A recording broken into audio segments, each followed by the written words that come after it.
Découvrons une leçon de Fernando Sor qui permet d'améliorer la connaissance des notes dans les cordes graves.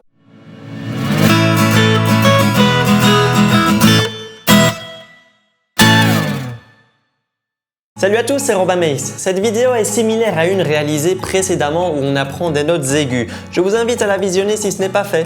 La leçon que l'on va découvrir dans cette vidéo est la leçon numéro 3 opus 60 de Fernando Sor. Je vous la joue une fois avec la partition.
La partition est en téléchargement dans la description de la vidéo. Bien sûr, je n'ai pas écrit la tablature car le but de cette vidéo est d'apprendre les notes graves sur partition et guitare. Pas de panique pour ceux qui sont grands débutants et n'ont aucune connaissance des notes, j'ai écrit une feuille annexe expliquant pour chaque note du morceau comment la note s'appelle et où est-ce qu'elle se trouve sur la guitare. Les notes sur la feuille annexe sont triées des graves vers les aigus. Cette leçon est donc intéressante si vous voulez rôder votre connaissance des notes graves. En effet, presque toutes les notes sont jouées sur les 4 cordes graves de la guitare. Il n'y a qu'à 2-3 mesures vers la fin du morceau que des si deuxième corde à vide et des do à la première case de la même corde apparaissent. La leçon de Fernando Sor est également intéressante pour les passages de la première à la deuxième position et inversement. En effet, tout le début du morceau est en deuxième position, mais au dernier temps de la 14e mesure, on passe en première position. À la mesure après, il faut de nouveau revenir en deuxième position, ensuite rester en deuxième position jusqu'aux 4 dernières mesures qui se jouent en première position. N'oubliez pas que les doigtés sont là pour vous aider. Pour rappel, les lettres P, I, M, A correspondent à pouce, index majeur annulaire de la main qui tire les cordes et les chiffres 1, 2, 3, 4 non entourés correspondent au premier, deuxième, troisième et quatrième doigt sur le manche. Concernant la musicalité, je dirais que la première partie du morceau, les 8 premières mesures, sont assez neutres. Il est possible, à la petite gamme montante de la mesure 6, de montrer un enjouement en montant l'intensité du son. Mais alors il est important de revenir à un stade neutre pour les mesures suivantes.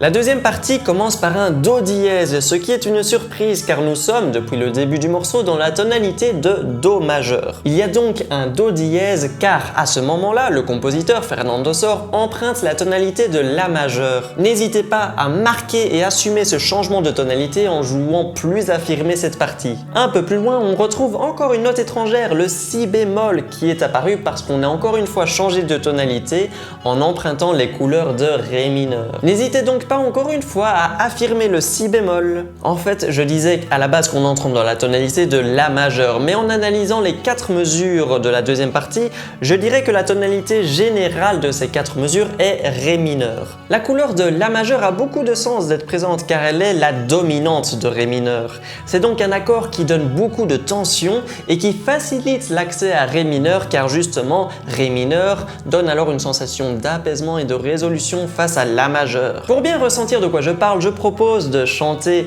la mélodie en jouant les accords. Les accords de cette mélodie sont selon moi la majeure, ré mineur, sol mineur, la majeure et ré mineur. Do, mi, la, si, do, ré, mi, fa, sol, la, si, sol, mi, la, fa, mi, ré.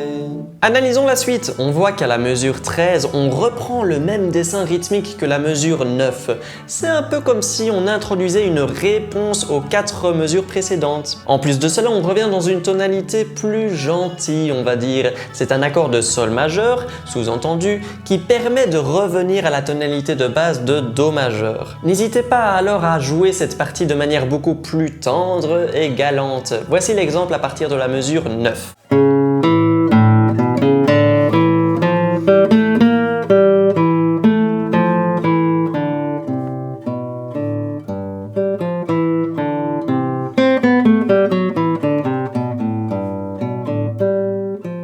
À la mesure 17, on entre dans une progression harmonique.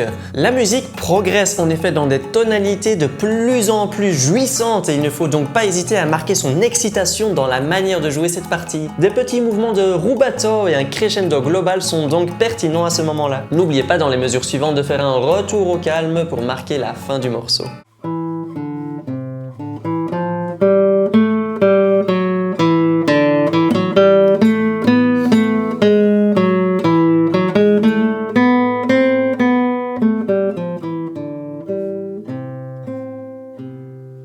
Il est vrai qu'à la base, je voulais juste faire une vidéo pour montrer la leçon et apprendre les basses. Mais en découvrant la leçon, j'ai vu qu'elle était assez intéressante à analyser pour donner des idées musicales. J'espère donc que la vidéo vous a plu. Si c'est le cas, n'oubliez pas le pouce vers le haut et à me le dire dans la section des commentaires. N'oubliez pas que si vous voulez soutenir la chaîne autrement, j'ai la page Tipeee disponible. Abonnez-vous si ce n'est pas encore fait et on se voit dans une prochaine vidéo. Ciao!